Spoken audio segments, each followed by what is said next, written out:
Hello and welcome to Last Week in AWS. I'm Corey Quinn. Well, that did not take long because Thursday evening I sent out an email/blog post on AWS Transform's 24-month lock-in buried in the AWS service terms. Friday morning, AWS completely reversed course and removed the requirement from the terms. Great, this is a good thing because you don't want customers to have to hunt down submarine requirements buried in arcane service terms that almost nobody reviews regularly. Well done. Good for you. Please keep that customer obsession. Now let's see what AWS got up to besides that. This episode is sponsored in part by my day job, the Duck Bill Group. Do you have a horrifying AWS bill? That can mean a lot of things. Predicting what it's going to be, determining what it should be, negotiating your next long-term contract with AWS, or just figuring out why it increasingly resembles a phone number, but nobody seems to quite know why that is. To learn more, visit duckbillgroup.com. Remember, you can't duck the duck bill. And my CEO informs me that is absolutely not our slogan. Amazon VPC Reachability Analyzer now supports resource exclusion. This seems super handy for figuring out what fallback routes look like without taking the primary down as a test, only to learn that, nope, you got it wrong. And now the customers, they are screaming. AWS announces new AWS Data Transfer Terminal location in the San Francisco Bay Area. Now, the bar is high, but from the AWS Data Transfer Terminal documentation comes the most batshit insane thing I've ever seen AWS publish. The physical address for the data transfer terminal facility will not be provided. Instead, the process owner will receive an email with the searchable public name of the data transfer terminal facility. AWS Data Transfer Terminal uses the same location identification system as AWS Direct Connect, so you can search for the public name on the internet to locate the data transfer terminal facility. I'm sorry, what? Hey, come over to dinner at my place. The address? Oh, you can Google it. Means nobody will be showing up for dinner. Accelerate CI/CD pipelines with the new AWS Code Build Docker server capability. This thing starts at $77 a month for the smallest instance type. At what point do you just want to go back to running a Jenkins build server for economic reasons? I know AWS can't afford to run EC2 instances economically, but maybe they should work on that.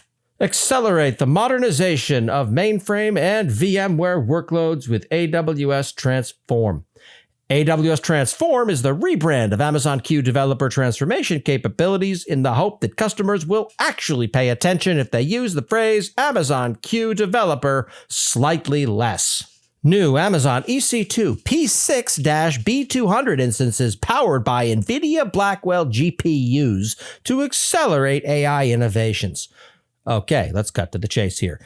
$1,562 a day, 1 day minimum, and requires ML capacity blocks, which in turn means that savings plans and reserved instances aren't available for these instances. Bring money. This episode is sponsored by my own company, the Duck Bill Group. Having trouble with your AWS bill? Perhaps it's time to renegotiate a contract with them.